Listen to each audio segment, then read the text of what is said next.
Halo semuanya, kembali lagi bersama saya Madianto. Kali ini kita akan membahas tentang cara menghemat uang setiap hari. Gaya hidup yang impulsif dan boros dapat mengancam tabungan untuk masa depan. Zaman sekarang, berbagai hal semakin terasa instan, namun cara menghemat uang tidak bisa dilakukan secara instan. Kamu pasti merasakan bagaimana susahnya menghemat uang. Berikut tips cara menghemat uang setiap hari untuk menyelamatkan keuangan. Di zaman yang serba modern ini, memang sangat memudahkan kita dalam melakukan sesuatu. Dengan satu klik saja, kamu sudah bisa mendapatkan apa yang diinginkan. Tapi tanpa disadari, kebiasaan ini dapat membuat kita semakin boros dan konsumtif. Memang senang sih mendapatkan barang yang diinginkan dengan mudah, tapi uang di dompet dan rekening semakin lama semakin tipis. Bahkan kalau terlalu asik jajan, tidak jarang tagihan membludak karena tidak menghitung pengeluaran dengan cermat. Sebuah penelitian menyebutkan ada beberapa faktor yang menyebabkan seseorang bersikap konsumtif, yaitu penggunaan produk dan daya beli untuk mempertahankan status sosial, untuk kepuasan, dan untuk gengsi. Dalam penelitian Frontiers in Psychology, dikatakan bahwa perilaku hemat bergantung pada tingkat kesadaran yang dimiliki orang mengenai efek dari bersikap konsumtif. Oleh karena itu, kesadaran akan konsekuensi sosial, lingkungan, dan ekonomi dari bersifat konsumtif telah dipastikan mempengaruhi perilaku hemat. Khususnya kesadaran konsekuensi ekonomi merupakan hal yang memberikan dampak terbesar pada perilaku hemat. Jika saat ini kamu ingin menyelamatkan keuangan dari sifat konsumtif, menerapkan beberapa tips berikut akan membantu kamu mencoba cara-cara baru dalam menghemat uang. Yang pertama, cobalah mulai membuat anggaran. Cara menghemat uang setiap hari dan paling sederhana adalah dengan memulai membuat anggaran pengeluaran setiap harinya. Membuat dan berpegang teguh pada anggaran sangat penting bagi kesuksesan finansial. Dalam membuat anggaran, kamu dapat memprioritaskan hal-hal yang penting dan memotong hal-hal yang kurang penting. Ingatlah bahwa tidak ada yang salah dengan sesekali menghabiskan hal-hal yang disukai. Namun pastikan kamu menyisihkan uang untuk ditabung. Kedua, menghentikan langganan bulanan yang tidak penting. Di era serba internet ini, bukanlah hal aneh untuk berlangganan layanan hiburan yang dapat digunakan kapan saja sesuka hati. Cara menghemat uang setiap hari selanjutnya adalah dengan menghentikan layanan bulanan yang tidak terlalu penting, seperti tagihan aplikasi streaming film, musik, dan lain sebagainya. Kalau memang merasa membutuhkan layanan tersebut, ubahlah layanannya menjadi yang paling murah dan sesuai dengan budget kita. Ketiga, hentikan pengeluaran berlebihan. Salah satu penyebab seseorang sulit menghemat uang karena melakukan pengeluaran yang berlebihan. Ibarat peribahasa, besar pasak daripada tiang, yang artinya lebih besar pengeluaran daripada pemasukan. Tak jarang, kecerobohan mengatur keuangan seperti ini malah membuat seseorang terlilit utang yang tak kunjung lunas. Cara menghemat uang setiap hari adalah dengan mengatur pengeluaran. Apalagi kalau kamu menggunakan cicilan atau kartu kredit sebagai alat pembayaran. Pastikan jangan sampai melebihi kemampuan melunasinya setiap bulan. Keempat, menahan godaan untuk makan di luar atau pesan antar. Cara menghemat uang setiap hari selanjutnya adalah dengan menahan godaan untuk makan di luar atau melakukan pesan antar makan. Di zaman yang serba instan ini, memang kita diberi kemudahan untuk melakukan sesuatu. Salah satunya adalah untuk memesan makanan. Hal ini merupakan salah satu jalan menuju keborosan. Lebih baik kamu menyempatkan diri untuk membawa bekal makanan dari rumah. Selain bisa menghemat pengeluaran, memasak makanan sendiri di rumah tentu terjamin kebersihan dan kesehatannya. Kelima, tunggu 1 minggu sebelum membeli. Pernahkah kamu membuka akun e-commerce lalu tergodakan sebuah barang yang menarik dan murah, padahal belum tentu kamu membutuhkan barang tersebut? Kalau pernah, itu berarti kamu memiliki perilaku impulsif. Sifat impulsif mendorong seseorang untuk menjadi boros. Sehingga, salah satu cara untuk menghemat uang setiap hari adalah dengan mengendalikan perilaku impulsif tersebut, dengan membuat perencanaan yang matang sebelum memutuskan untuk membeli barang. Cara sederhana yang bisa kamu lakukan adalah, kalau biasanya kamu membutuhkan waktu 1 hari untuk membeli barang, coba untuk berpikir selama 1 minggu sebelum membeli barang. Dengan melakukan hal ini, kamu mungkin akan menyadari kalau barang tersebut belum tentu bermanfaat untuk dibeli. Keenam, belajar dari kesalahan. Banyak manfaat yang bisa didapatkan dari hidup hemat.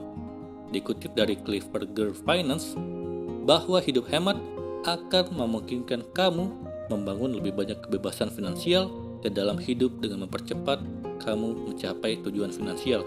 Untuk itu, perlu dengan sadar menghemat uang setiap harinya. Salah satu cara menghemat uang setiap hari adalah dengan belajar dari kesalahan.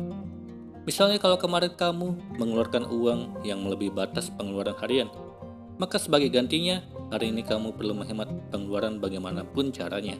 Kembali lagi, kendalikan sifat konsumtif dan impulsif adalah cara terbaik untuk berhemat. Kali ini kita akan membahas tentang decluttering, tips praktis hidup minimalis. Gagasan hidup dengan gaya simpel sedang naik daun di tengah masyarakat. Namun begitu, decluttering atau mengurangi barang yang tidak diperlukan lagi seringkali masih sulit dilakukan. Apalagi dengan gagasan, siapa tahu nanti barang ini diperlukan lagi. Padahal aktivitas decluttering barang di rumah akan membawa manfaat yang sangat banyak. Bukan hanya berpengaruh pada ruang rumah, namun juga kualitas hidup kamu. Apa saja keuntungan decluttering? Ada banyak keuntungan dari memiliki sedikit barang. Awalnya memang terasa sulit dilakukan. Namun ketika sudah dilakukan, ada banyak dampak positif yang terasa nyata. Seperti yang pertama, lebih sedikit yang dibersihkan. Membersihkan rumah mungkin salah satu aktivitas yang paling melelahkan, apalagi ditambah membersihkan barang yang sudah tidak terpakai. Tentunya hal ini akan membuat aktivitas membersihkan rumah semakin melelahkan. Kedua, lebih mudah mengorganisir. Kamu akan lebih mudah menemukan barang. Tidak akan ada lagi masalah barang hilang di dalam rumah. Tidak hanya itu, kamu juga dapat benar-benar menikmati ruang di dalam rumah tanpa harus memindahkan barang-barang yang mungkin menghalangi ruang. Ketiga, mengurangi stres. Melihat keadaan rumah yang berantakan tentunya akan membuat kita merasa tidak nyaman. Bukankah lebih baik melihat rumah yang rapi dan kita nyaman di dalamnya? Keempat, mengurangi pengeluaran. Decluttering memacu kita untuk berpikir dua kali ketika ingin membeli sesuatu. Apakah barang ini diperlukan? Pertanyaan tersebut tentunya akan membuat kamu lebih berhemat dan menyimpan pengeluaran untuk barang-barang yang tidak diperlukan. Kelima, lebih banyak energi untuk hal yang kamu sukai. Dengan rumah yang bersih, pengeluaran yang lebih sedikit, hati yang lebih damai tentunya akan membuat kamu lebih berfokus pada hal yang kamu sukai. Pada akhirnya, kamu akan merasa lebih bahagia. Jadi sekarang kita sudah paham manfaat dari decluttering. Lalu bagaimana cara memulainya? Berikut ini tips praktis decluttering yang bisa kamu lakukan. Yang pertama, mengurangi satu barang setiap harinya. Mulailah mengurangi satu barang per hari. Dalam 1 tahun, kamu akan mengurangi 365 barang dari rumah kamu. Kamu juga dapat menambah kuantitas dengan mengurangi 2-3 barang per hari secara perlahan. Kedua, donasi pakaian yang tidak terpakai. Cobalah untuk menggantung pakaian kamu pada gantungan dan pisahkan pakaian setelah kamu pakai. Setelah beberapa minggu, coba perhatikan pakaian yang masih tersisa pada gantungan yang belum terpakai. Pakaian tersebut dapat kamu donasikan pada yang lebih membutuhkan. Ketiga, membuat checklist decluttering. Decluttering dapat menjadi lebih mudah ketika kamu memiliki gambaran barang-barang apa saja yang sebaiknya tidak perlu disimpan. Barang-barang berikut bisa jadi pertimbangan, seperti majalah atau koran, DVD, baterai bekas, mainan, peralatan masak, plastik bekas, alat make up, dan masih banyak lagi. Keempat, mengambil gambar sebelum dan sesudah. Pada salah satu bagian dalam rumah kamu, misalnya dapur, ambil gambar sebelum dan sesudah kamu decluttering barang pada dapur. Ketika kamu melihat perbandingan ruang dapur yang lebih rapi, tentunya akan membuat kamu lebih semangat decluttering bagian rumah yang lain. Kelima, gunakan metode 4 kotak. Siapkan 4 kotak untuk sampah, donasi, simpan, atau pindahkan. Mulai dari satu ruang di rumah kamu dan masukkan barang-barang pada 4 kotak tersebut. Jangan lewatkan satu barang pun. Meski kelihatannya sepele, metode ini mungkin membutuhkan waktu berminggu-minggu, namun hal ini akan membantu kamu menyadari barang apa saja yang benar-benar ingin kamu simpan. Kali ini kita akan membahas tentang cara hidup sederhana yang penting diketahui. Kebutuhan manusia di dunia ini berbeda-beda, namun terkadang manusia bukan hanya sekedar memenuhi kebutuhannya, tetapi juga keinginannya, sehingga kebutuhannya menjadi tidak sederhana. Pada dasarnya, hidup sederhana adalah kebiasaan seorang untuk berperilaku sesuai kebutuhan dan kemampuannya. Sederhana dapat pula berarti tidak berlebihan atau tidak mengandung unsur kemewahan. Banyak orang masih menganggap bahwa seseorang yang menerapkan pola hidup sederhana dalam kesehariannya kerap disamakan dengan kikir atau pelit. Padahal cara hidup sederhana sendiri bukan cara hidup yang kikir atau pelit, seperti yang dituduhkan, melainkan lebih pada mengutamakan kebutuhan utama yang disesuaikan dengan pendapatan yang diperoleh. Selain bergaya sesuai dengan kemampuan, cara hidup sederhana yang perlu kamu terapkan lainnya adalah selalu menyisihkan sebagian pendapatannya untuk ditabung. Jika ingin mengikuti gaya hidup sederhana atau minimalis, tetapi masih belum tahu harus memulainya dari mana, berikut cara hidup sederhana yang penting untuk diketahui. Yang pertama, buatlah daftar benda yang tidak kamu butuhkan. Cara hidup sederhana yang pertama, kamu bisa memulainya dengan terlebih dahulu membuat daftar benda yang tidak kamu butuhkan. Jika kamu tidak pernah memakai sebuah benda lebih dari setahun atau sebulan, hampir pasti kamu membutuhkan tempat lebih untuk menyimpannya. Padahal mungkin kamu memang sudah tidak membutuhkannya lagi. Maka buat daftar barang-barang yang sudah tidak kamu butuhkan. Kedua, singkirkan benda-benda yang hampir sama. Cara hidup sederhana yang mirip dengan konsep hidup minimalis ini adalah dengan menyingkirkan benda-benda yang hampir sama. Punya barang yang hampir sama, tak ada orang yang peduli kamu menggantinya karena keduanya terlihat sama. Kamu bisa memilih salah satu dan menyingkirkan yang lainnya. Ketiga, menyederhanakan makanan. Tidak perlu membeli terlalu banyak makanan dari pasar. Beli secukupnya dan makan sebelum makanan itu kadaluarsa. Buanglah makanan yang sudah tidak enak. Ambil dan masak makanan secukupnya. Jangan berlebihan sehingga terbuang sia-sia. Keempat, menyederhanakan dalam berkemas. Cara hidup sederhana yang mirip dengan konsep minimalis selanjutnya yang tak kalah penting adalah menyederhanakan cara berkemas. Jika sebelumnya lebih senang mengoleksi barang yang minim nilai guna, lebih baik utamakan nilai gunanya. Kemas barang-barang yang benar-benar diperlukan. Kelima, menyederhanakan pakaian. Selain sederhana dalam berkemas, untuk memulai hidup seperti ini, kamu juga bisa mulai belajar untuk menyederhanakan pakaian. Gaya minimalis tidak pernah ketinggalan zaman. Miliki pakaian-pakaian yang bersifat basic, sehingga bisa lebih mudah dipadukan. Keenam, seimbangkan pemasukan dan pengeluaran. Cara hidup sederhana selanjutnya ialah menyeimbangkan pemasukan dan pengeluaran. Ini prinsip penting untuk menjaga hidup kamu agar tetap bahagia. Jika ada benda baru yang kamu beli, maka harus ada pula benda lama yang keluar. Prinsip demikian akan membuat kamu lebih mudah untuk hidup sederhana dan minimalis. Ketujuh, perhitungkan kemampuan keuangan. Untuk bisa menjalani hidup yang lebih hemat, kamu bisa memulainya dengan memperhitungkan kemampuan keuangan. Hitunglah seberapa banyak uang yang diperoleh dan hitunglah seberapa banyak uang yang dikeluarkan. Dari situ paling tidak, kamu akan mengerti kemampuanmu dan lebih bijak dalam kehidupan. Selain memahami perhitungan kemampuan keuangan, untuk memulai hidup minimalis dan bahagia, kamu perlu membiasakan diri untuk berhemat dan suka menabung. Sekali lagi, hidup hemat tidak sama dengan hidup kikir. Hidup hemat itu penuh perhitungan, terutama untuk hal-hal yang tidak bermanfaat, sehingga dapat berhemat dan menyisihkan sebagian uang untuk ditabung.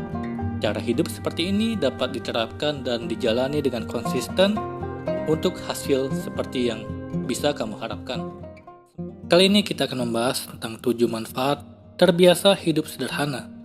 Saat sebagian orang makin menyadari pentingnya menjaga gaya hidup agar tidak berlebihan, masih ada pula yang cenderung memandang sebelah mata gaya hidup sederhana ataupun hidup minimalis.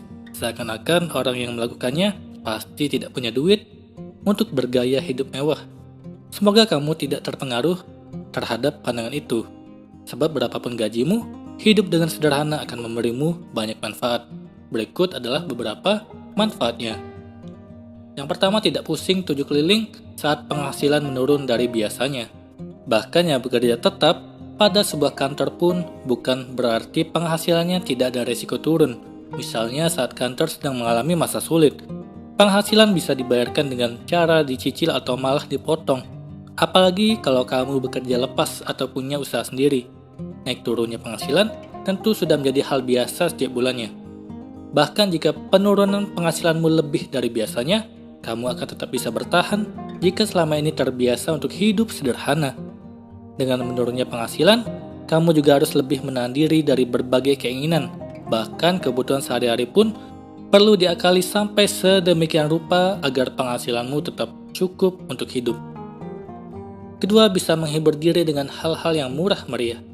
Kalau menghibur diri harus selalu dengan hal-hal yang mahal, bisa-bisa bukannya terhibur, malah tambah pusing. Apalagi kalau mengingat poin pertama, beradaptasi dengan keadaan tentu butuh waktu. Bahkan jika penghasilan masih aman, kebiasaan berburu hiburan berbiaya tinggi akan membuat kamu sulit ketika menghindarinya. Dari waktu ke waktu, tentu yang diburu jenis hiburan yang lebih mahal lagi. Lama-kelamaan, penghasilan tidak bisa mengikuti.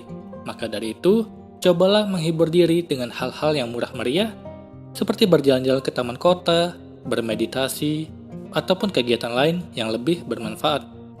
Ketiga, lebih mampu menghargai hal-hal non-materi. Karena kamu sendiri bergaya hidup sederhana, kamu jadi tidak menilai orang lain hanya dari hartanya. Kamu malah akan menjadikan ini hal kesekian yang perlu dipertimbangkan dalam menilai orang. Ada banyak hal yang lebih penting dari itu, seperti sikap yang baik, ilmu yang dimiliki, manfaat yang bisa ditebarkannya, dan sebagainya. Kamu juga akan lebih bisa menghargai momen kebersamaanmu dengan orang lain. Kamu paham waktu adalah uang. Akan tetapi ini tidak berarti seluruh waktumu hanya boleh dihabiskan untuk mencari uang. Kebersamaan dengan keluarga atau orang-orang terdekat juga tidak kalah penting dari uang. Keempat, bisa menabung lebih banyak untuk berbagai keperluan di masa depan. Orang yang masih bisa bilang menabung itu tak penting, pasti belum pernah benar-benar merasakan tidak punya apa-apa, sementara ada kebutuhan besar dan mendesak. Kalau kamu tidak mau hal itu menimpamu, kamu harus mulai menabung sejak sekarang. Dan kegiatan menabung akan lebih gampang kalau kamu bisa menekan pengeluaranmu. Hidup sederhana akan membuatmu bisa lebih banyak menyisihkan penghasilan.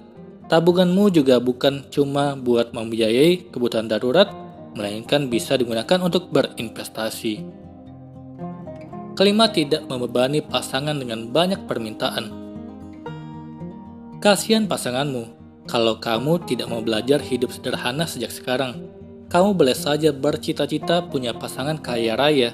Masalahnya, tidak ada jaminan orang yang kaya raya bakal mau berpasangan denganmu. Kalau ternyata kamu berjodohnya dengan seseorang yang biasa saja, secara ekonomi, sedangkan keinginanmu selalu macam-macam, kasihan dia. Kecuali kamu bisa memenuhi sendiri semua keinginanmu. Keenam, lebih siap memberi bantuan saat ada yang memintanya. Pada akhirnya, apa-apa yang kamu miliki tidak cuma untuk dirimu sendiri. Sedih sekali kalau saat kamu ingin membantu seseorang yang sangat membutuhkan, tetapi uangnya tidak ada. Makin dekat hubunganmu dengannya, makin kamu akan merasa tertekan. Maka kesederhanaan hidupmu tidak cuma baik untukmu, melainkan juga bisa mendatangkan kebaikan dalam hidup orang lain. Kalau kamu bisa rutin menabung, sewaktu-waktu ada yang butuh pertolongan keuangan, kamu bisa cepat mengulurkan tangan. Ketujuh, tidak perlu terjerat utang yang tidak mendesak. Kadang-kadang, berutang memang tidak bisa dihindari. Namun dengan kebiasaanmu hidup sederhana, kamu akan terhindar dari utang konsumtif. Apalagi uang pinjamannya cuma untuk beli barang-barang bermerek yang terkenal demi gengsi. Bahkan kamu sangat bisa hidup sepenuhnya, terbebas dari lilitan utang. Sebab dengan kesederhanaanmu, kamu jadi bisa menabung lebih banyak untuk dana darurat. Kalau begini, hidupmu akan sangat damai. Dengan keuntungan sebanyak ini, semoga kamu tidak ragu untuk bergaya hidup sederhana ataupun hidup minimalis. Sedikit lebih menahan keinginan bukan untuk mengurangi kenikmatan dalam hidupmu, namun justru untuk memberitahumu apa itu kenikmatan hidup yang sesungguhnya. Semoga ini bermanfaat. Sekian dan terima kasih.